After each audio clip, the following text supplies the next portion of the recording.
Hallo almal en welkom. Vandag gaan ons 'n bietjie dieper kyk na die wetenskap agter hartsiektes en ons gaan fokus op 'n paar oorsake wat jy dalk nie elke dag van hoor nie.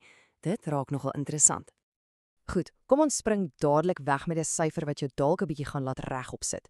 Navorsing wys vir ons dat as ons net die gewone risikofaktore behandel, jy weet, goed soos hoë cholesterol en bloeddruk, dan voorkom ons moontlik net die helfte van alle hartaanvalle en beroertes. Dis reg, net 50%. En dit los ons met 'n reuse vraag, né? As ons standaardbehandelings net die helfte van die storie is, wat veroorsaak dan die ander helfte? Wat is dit wat ons al die tyd miskyk in ons stryd teen die wêreld se grootste oorsaak van dood? Reg, so kom ons pak hierdie raaisel nou uit. Om dit te verstaan, moet ons eers begin by wat ons wel weet. Of dalk eerder wat ons gedink het ons weet.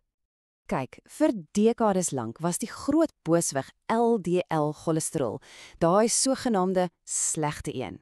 En moenie my verkeerd verstaan nie, behandeling soos statine werk ongelooflik goed. Maar hier's die ding. Selfs wanneer pasiënte se LDL vlakke perfek is, bly daar steeds 'n groot residuele risiko oor. So die vraag wat wetenskaplikes hulle self afvra is, waar kom hierdie oorblywende risiko vandaan?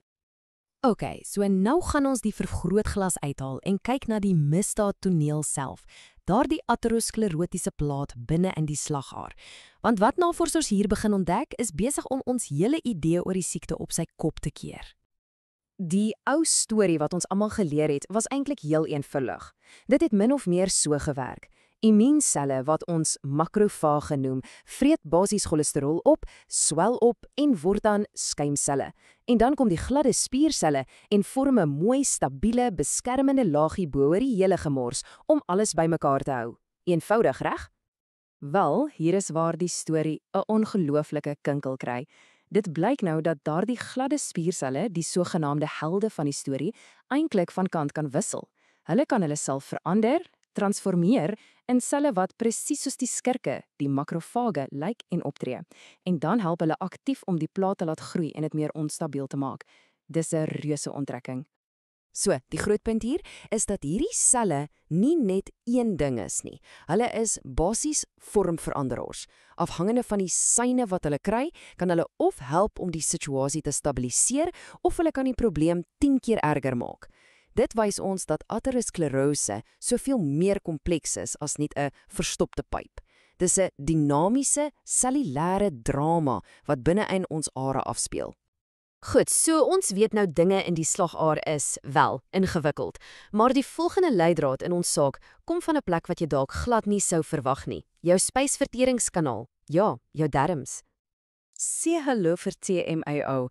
Hierdie klein molekule is die middelpunt van 'n super fascinerende skakel tussen wat jy eet en wat in jou are gebeur.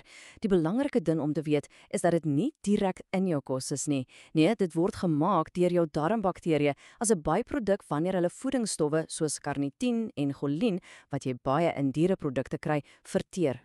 Die hele proses is eintlik 'n super eenvoudige 4-stap kettingreaksie. Stap 1, jy eet 'n steak of 'n eier. Stap 2, jou darmbakterieë verander dele daarvan in 'n gas. Stap 3, jou lewer vat daai gas en sit dit om in die finale produk, TMAO. En stap 4, daardie TMAO sirkuleer nou in jou bloed waar dit kan help om plate te vorm. En hier's die ongelooflike deel. Jou dieet gee nie net die rou materiale nie. As jy baie rooi vleis eet, begin jy eintlik die spesifieke darmbakterieë kweek wat beter en meer doeltreffend word om TMAO te maak. Dis 'n positiewe terugvoerlus. Hoe meer jy daarvan eet, hoe doeltreffender word jou liggaam se klein TMAO-fabriek. Nogal wild, né? Ons ondersoek word nou nog waaier. Ons gaan nou kyk na eksterne faktore wat ons liggame binnendring. Kom ons kyk na 'n hele galerie van omgewingsverdagtes wat die wetenskap nou met hartsiektes begin verbind. Kyk net gou na hierdie lys. Dit wissel van bakterieë in jou mond as gevolg van tandvleissiekte tot algemene virusse soos herpes, tot industriële chemikalieë, swaar metale in ons kos en water en ja, selfs die lug wat ons elke dag inasem. Al hoe meer navorsing wys dat hierdie dinge 'n rol kan speel in chroniese inflammasie wat dan weer aterosklerose aanhelp. En dit bring ons by 'n baie belangrike idee. Miskien is dit nie net een enkele skuldige nie. Dink daaraan so. Elke infeksie, elke bietjie gifstof, is soos 'n klein vuurhoutjie wat bydra tot 'n agtergrondgeraas van inflammasie in jou liggaam. En daardie konstante smeulende vuurtjie skep die perfekte omgewing vir aterosklerose om te floreer. So, met al hierdie nuwe inligting, waar staan ons nou? Dit is duidelik dat ons 'n nuwe, 'n baie meer omvattende manier nodig het om oor hartsiektes te dink as ons vorentoe wil beweeg. As daar een ding is wat jy vandag moet onthou, is dit. Die ou idee van 'n verstopte pyp is heeltemal verouderd. Hartsiekte is 'n ongelooflik ingewikkelde proses met baie faktore. Dit gaan oor hoe ons selle op 'n mikroskopiese vlak optree.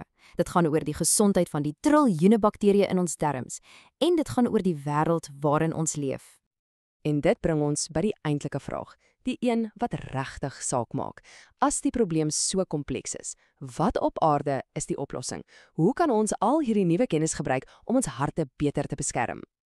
Die antwoord is dus nie net 'n enkele pil of 'n enkele getal op 'n bloedtoets nie. Die ware sleutel tot hartgesondheid lê daarin om die ongelooflike komplekse dans tussen ons gene, ons darmes en ons omgewing te verstaan. Dit gaan oor die hele prentjie, nie net een klein deeltjie daarvan nie. Miskien is die belangrikste vraag wat ons onsself kan vra, nie net wat is my cholesterol nie, maar eerder, wat is die toestand van my hele ekosisteem? Dankie dat julle saam met my hierdie raaisel ondersoek het.